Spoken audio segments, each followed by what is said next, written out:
সালিশে বসে পরিযায়ী শ্রমিকের 4 ভাইকে বেধড়ক মারধর করার অভিযোগ উঠেছে শ্রমিক সরবরাহকারী ঠিকাদার ও তার দলের বিরুদ্ধে। ছুরি, হাসুয়া, লোহার রড নিয়ে সালিশি সভাতেই হামলা করা হয় বলে অভিযোগ। সেই সালিশে বসেছিল তৃণমূল গ্রাম পঞ্চায়েতের প্রধানের বাড়ির সামনে। পঞ্চায়েত প্রধানের স্বামীর নেতৃত্বে সেই সভায় হাজির ছিলেন পঞ্চায়েত প্রধান। তার সামনেই ওই মারধরের ঘটনা ঘটে বলে অভিযোগ। ঘটনাটি ঘটেছে মালদার হরিশ্চন্দ্রপুরের 2 ব্লকের মালিয়র 1 পঞ্চায়েতের হরকাবান এলাকায়। আহত 4 ভাইকে রক্তাক্ত অবস্থায় উদ্ধার করে হরিশ্চন্দ্রপুর হাসপাতালে ভর্তি করা হয়েছে।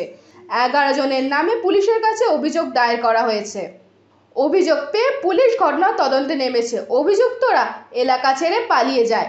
পুলিশ ও স্থানীয় সূত্রে জানা গিয়েছে 9 মাস আগে স্থানীয় শ্রমিক সরবরাহকারী ঠিকাদার মনিরুল ইসলামের কাছে 11,000 অগ্রিম নিয়ে মুম্বাইয়ে কাজে যান এলাকার এই আকবর আলী, কিন্তু কাজ শেষ হওয়ার আগেই আকবর সেই কাজ ছেড়ে চলে যান। এরপর আকবরের কাছে বকেয়া টাকা আদায়কে ঘিরে বিবাদ বাধে। ঠিকাদার মনিরুল গত সোমবার আকবরের বাড়িতে চড়াও হয়ে 10,000 টাকা ও মোবাইল ফোন নিয়ে চলে যায় বলে অভিযোগ। আকবর এই নিয়ে পুলিশে অভিযোগ জানায়। ওই ঘটনায় স্থানীয়ভাবে মিটিয়ে নেওয়ার জন্য মালিয়র 1 গ্রাম পঞ্চায়েতের প্রধানের স্বামী আব্দুর রহমানের নেতৃত্বে তার বাড়ির সামনে সালিশি ডাকা হয়। সেখানে আকবর ছাড়াও তার 3 ভাই বাবর, জাহাঙ্গীর ও আরও 1 ভাই হাজির ছিলেন। অভিযোগ, সেই সালিশিতে প্রধানের স্বামীর সামনেই 4 ভাইকে বেধড়ক মারধর করে ঠিকাদার মনিরুল ও তার সঙ্গীরা। ছুরি, হাসুয়া, লোহার রড নিয়ে চড়াও হয় তার ওপর। চাঁচলের এসডিপিও সোমনাথ সাহা বলেন, এদিন অভিযোগ পাওয়ার পরেই পুলিশ ঘটনার তদন্ত শুরু করেছে। ওই ঘটনায় জড়িতদের খোঁজে তল্লাশি চালাচ্ছে। নমাজের আগে ওইটাই টাকা চাওয়া হলো, তারপরে আর কোনো কথাই নাই। সামনে রাস্তার ধারে বসে আহি একদিন ঝোঁকে আইসে একেবারে গাড়ি খাড়ো করি একেবারে ধরি, একেবারে মোবাইলটা কেড়ে লি করি। এখানটা কমচি পড়েছিল, 2-3 ছিটকি লাগিয়ে দিলে। কে মারলো তোমাকে? মুনিরুল মেরে।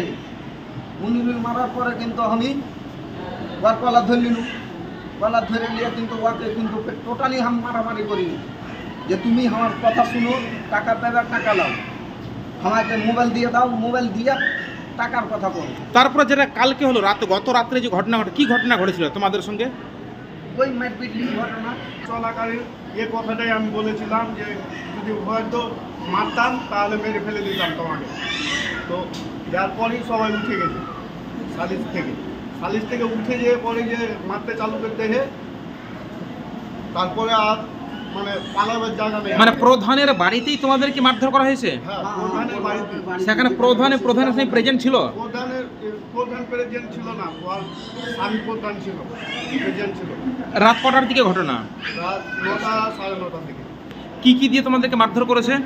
চাকু তো আমার মাথায় মেরে দেহে, আর সামান টামান যা ছিল আগের কাছে কি ছিল ওটা আমি বলতে পারবো না। বাড়িতেই সালিসের সভাটা ডেকেছিলাম মীমাংসার জন্য। গ্রামেরই গন্ডগোল, এই টাকা পয়সা নিয়ে, অল্প টাকা নিয়ে একটা গন্ডগোল ছিল। যে মীমাংসা চলাকালীন যে গন্ডগোলটা উত্তেজনা বেড়ে যেয়ে ফের মারপিট বাড়া। বাইরে লেবার কাজ করে, এবার ওই কিছু লেবারের টাকা লেনদেন হয়তো জেদ থেকে যায়, এ নিয়ে ওদের মধ্যে একটা বস্তা হয়। যে ওই বস্তাটাকে কেন্দ্র করেই আমরা বসছিলাম, সালিসি সভাটা ডেকেছিলাম। এই জিনিসটা মিটিয়ে দেবো, একই গ্রামের বাড়ি। মেটাতে যেয়ে ফের দুবারা গন্ডগোল হয়ে গেছে, সে মারপিট হয়ে ওরা হসপিটালে ছিল।